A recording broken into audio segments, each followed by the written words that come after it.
हम अमरजीत सिंह आपका आपके चैनल एक नई सोच में आज फिर से स्वागत करते हैं। आज के वीडियो का विषय है CRPC 125 तथा घरेलू हिंसा मुकदमे में से एक मुकदमे को खारिज करना। हमारे पास इस विषय पर मद्रास हाई कोर्ट के 2 आदेश हैं, जिनमें से एक आदेश बी प्रकाश बनाम दीपा 2015 के बारे में हम अपने पिछले वीडियो में आप सब लोगों को बता चुके हैं।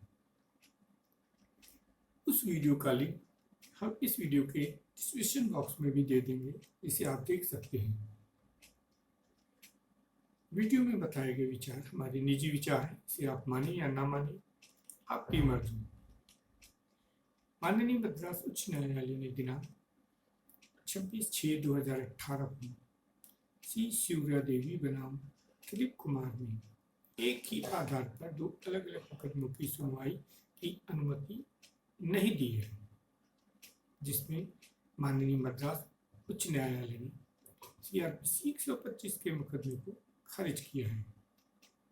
इस मामले में घरेलू हिंसा का मुकदमा पहले से चल रहा था।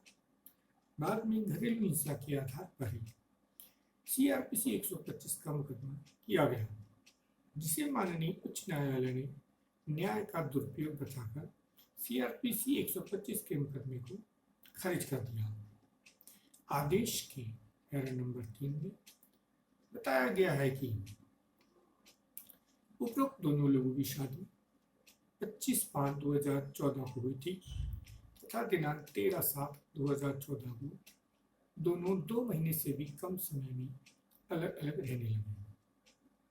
पैरा नंबर 4 में कहा गया है कि 2016 में घरेलू हिंसा अधिनियम के तहत मासिक तथा विभिन्न रिलीफ यानी राहत की मांग की गई। पैरा नंबर 5 बहुत ही महत्वपूर्ण है। इसकी पहली लाइन में भी एक सवाल लिखा गया है।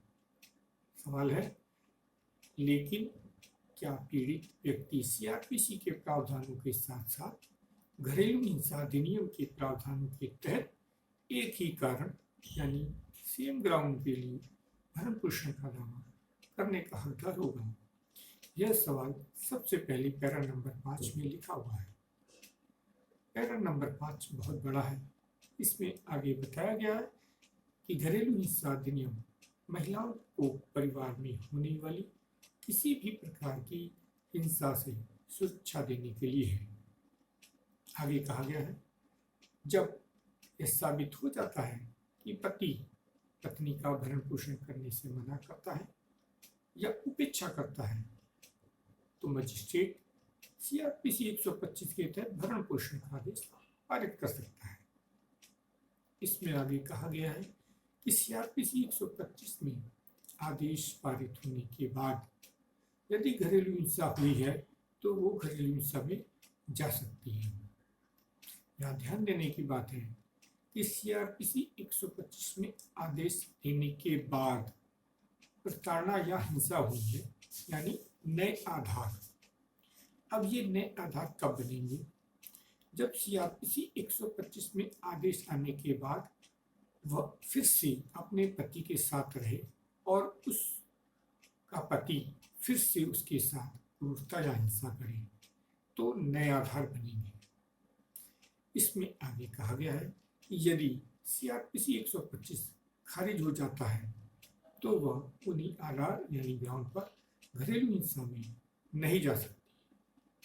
आगे बताया गया है, यदि CRPC 125 खारिज हो जाता है, उसके बाद यदि फिर से उसके साथ हिंसा हुई है तो वो घरेलू हिंसा का मुकदमा कर सकती है, यानी कि नए आधार और नए ग्राउंड पर, जिसके लिए उसको पति के साथ रहना होगा, तभी वो आधार बनेंगे। इसी पैरा में अब जो बात लिखी है उससे सब कुछ स्पष्ट हो जाता है। उसमें लिखा है कि कल्पना की किसी भी हद तक यह नहीं कहा जा सकता है कि एक पत्नी एक साथ 2 फोरम के समक्ष एक ही कार्रवाई के कारण यानी एक ही आधार पर एक ही ग्राउंड के तहत रखरखाव यानी मेंटेनेंस का दावा कर सकती। सीआरपीसी 125 के साथ साथ घरेलू हिंसा इस पैरा में आगे कहा गया है कि such parallel and simultaneous proceeding would not be illegal, but also amount to an abuse of process of law. यानी इस तरह की समानांतर और एक साथ कार्रवाई न केवल अवैध होगी बल्कि कानून की प्रक्रिया का दुरुपयोग भी होगी। इसके बाद इस आदेश में डी प्रकाश बनाम दीपा 2015 के आदेश का पैरा नंबर 17 तथा पैरा नंबर 19 को लिखा है, जिसको हम अपने पहले वीडियो में बता चुके हैं, इसलिए यहाँ पर दोबारा बताने की आवश्यकता नहीं है। बी प्रकाश बनाम दीपा के आदेश के बारे में जानने के लिए इस वीडियो के डिस्क्रिप्शन बॉक्स में जाएं, जहाँ उस वीडियो का लिंक आपको मिल जाएगा। इस वीडियो को आप वहाँ देख सकते हैं। पैरा नंबर 6 में कहा गया है कि घरेलू हिंसा के तहत मांगी गई राहत यानी रिलीफ के साथ साथ 125 के तहत मांगी गई राहत रखरखाव यानी मेंटेनेंस की मांग की याचिका यानी कि पिटीशन जो भी है दोनों की, उन दोनों पिटीशन को पढ़ा गया जो कि एक ही आधार पे है, जिसमें 2016 में घरेलू हिंसा का मुकदमा तथा 2017 में सीआरपीसी 125 का मुकदमा किया गया। घरेलू हिंसा में 50,000 रुपये महीना तथा बाद में सीआरपीसी 125 में 1 लाख रुपये प्रति माह की भरण पोषण राशि की मांग की गई। पैरा नंबर 7 में कहा गया है कि जब ये साबित हो जाता है कि प्रताड़ना यानी कि घरेलू हिंसा हुई थी तो मजिस्ट्रेट साहब धारा 20 के तहत मासिक या एक मुश्त रकम देने का आदेश पारित कर सकते हैं। पैरा नंबर 8 में कहा गया है कि पत्नी द्वारा घरेलू हिंसा की धारा 20 के तहत राहत यानी कि रिलीफ की मांग को चुना है। बाद के तथ्यों को एक ही सेट यानी एक ही आधार एक ही ग्राउंड पर सीआरपीसी 125 को लागू नहीं कर सकते हैं। आगे कहा गया है कि यदि दोनों न्यायालयों को यानी कि दोनों कोर्ट को पत्नी के द्वारा दिए गए दावे का निर्णय करने की अनुमति दी जाती है तो दोनों मामलों में भरण पोषण का यदि आदेश पारित किया जाता है तो न्याय का घोर गर्भपात होगा। इसमें लिखा है there would be gross miscarriage of justice। आगे इसमें लिखा है पति को गंभीर पूर्वाग्रह में डाल दिया जाएगा, इसलिए यह बाधा होगी। पत्नी द्वारा सीआरपीसी 125 के प्रावधानों के तहत शुरू की गई कार्रवाई को रद्द करने की आवश्यकता है, क्योंकि पत्नी के हितों की रक्षा पहले की कार्रवाई में घरेलू हिंसा अधिनियम में की जा चुकी है। अंत के पैरा नंबर 9 में सीआरपीसी 125 को खारिज किए जाने की बात लिखी है। इस पूरे आदेश में एक बात इस पूरे आदेश में तथा इसके पहले वाले वीडियो में दोनों से एक बात निकल कर आ रही है कि यदि एक बार कोई व्यक्ति एक आधार पर मुकदमा करता है तो बाद में यदि वह फिर उन्हीं आधारों पर दोबारा मुकदमा करता है तो बाद वाला मुकदमा खारिज होगा। अब चाहे बाद में सीआरपीसी 125 हो या घरेलू हिंसा हो, दोनों में से जो भी बाद में होगा वही मुकदमा खारिज होगा। कुछ लोग कहेंगे इस तरह के मुकदमे कई सालों से चल रहे हैं तो क्या वह गलत है? मेरा उनसे सिर्फ एक ही कहना है, उनमें से कितने लोगों ने लिखित रूप से अपने पहले मुकदमे के बारे में बाद वाले मुकदमे के जज साहब को बताया होगा? शायद एक व्यक्ति ने भी लिखित रूप से न्यायालय में नहीं बताया होगा, तो फिर दूसरे मुकदमे के जज साहब को कैसे पता चलेगा कि दोनों मुकदमों के आधार यानी कि ग्राउंड एक ही है?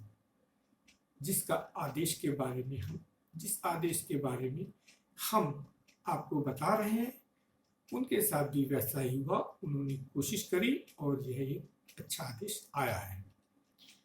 जहाँ तक मुझे जानकारी है कि जितने भी लोगों पर CRPC 125 या घरेलू हिंसा का मुकदमा होता है, उनमें से 99% लोगों को यह पता ही नहीं है कि CRPC और घरेलू हिंसा कानून में क्या क्या लिखा है। यदि आपने उसे पढ़ा होता और आप पर झूठा मुकदमा होता तो आप 100% जीत जाओगे। दोनों वीडियो देखने के बाद शांत मन से एक बार हमारी इस बात पर विचार करें। यदि दो जगह एक ही आधार यानी एक ही ग्राउंड पर मुकदमा चलता है तो दो अलग अलग जज साहब दो अलग अलग आदेश करते हैं, तो यह बात तो तय है कि दोनों में से एक जज साहब ने गलत आदेश दिया, यानी कि गलत फैसला किया। दूसरी बात, यदि दोनों जज साहब एक ही आदेश एक ही तरह का आदेश दोनों जगह देते हैं तो इसका क्या फायदा। एक मुकदमे पर दो जज साहब का समय खराब करना क्या उचित है। आपको अपने सवाल का जवाब अपने आप मिल जाएगा। अभी हम आपको अपने दो वीडियो में हाई कोर्ट के दो आदेश के बारे में बता रहे हैं। उनके लिंक हम डिस्क्रिप्शन बॉक्स में दे रहे हैं, आप चाहें तो उन्हें पढ़ सकते हैं। CPC की धारा 11 के बारे में भी हमने बताया है अपने पहले वीडियो में, उसको भी आप गूगल पे सर्च करके पढ़ सकते हैं। लेकिन फिर भी आप में से लगभग 90% लोग वीडियो और आदेश देखने के बाद भी नहीं मानेंगे। यदि आप स्वयं नहीं चाहते हैं कि आपका एक मुकदमा खत्म हो तो कोई क्या कर सकता है। इन दोनों वीडियो में हमने आपको वही बताया है जो कानून में लिखा है या जो आदेश में लिखा है। यदि आपको ये वीडियो अच्छा लगे तो इसे लाइक और शेयर करें और लोगों तक इस जानकारी को पहुंचाएं, जिससे लोगों को सही जानकारी मिल सके। हमारे और वीडियो देखने के लिए चैनल को सब्सक्राइब करें, बेल आइकन को दबाएं, जिससे जैसे ही हम अपना दूसरा वीडियो अपलोड करें आपको तुरंत जानकारी मिल जाए। यदि आपके कोई कमेंट हो तो उन्हें कमेंट बॉक्स में ज़रूर लिखें, हम उसका जवाब देने की कोशिश करेंगे। कृपया दोनों वीडियो देखने के बाद आप कमेंट करें। हो सकता है आप जो चीज़ पूछ रहे हो उसे हमने अपने दूसरे वीडियो में बता दिया।